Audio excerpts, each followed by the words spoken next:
L'homme de 48 ans a été confondu grâce à une enquête du service régional de police judiciaire. Une personnalité hors du commun puisqu'il s'agit d'un inspecteur principal des impôts de l'Hérault. Il n'a pas utilisé ses fonctions pour commettre les délits qui lui sont reprochés, mais la comptabilité et la fiscalité des commerces n'ont pas de secret pour lui. Chacun le sait, il y a un grand principe en France qui est celui de la personnalisation des peines.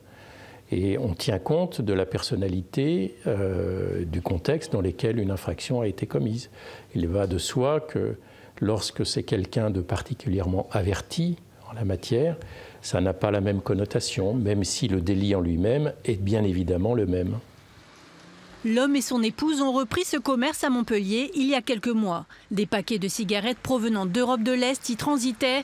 47 cartouches de tabac et pas moins de 918 bouteilles d'alcool ont été découverts au domicile du couple. Ils sont poursuivis pour contrebande, mais aussi pour blanchiment. Les perquisitions chez eux et chez un complice ont permis de trouver près de 180 000 € en liquide.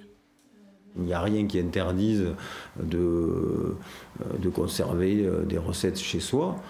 Pour autant, faut-il les déclarer en temps utile. Il explique qu'il avait encore du temps pour régulariser sa situation, que l'exercice fiscal allait se clore au mois de mars 2019.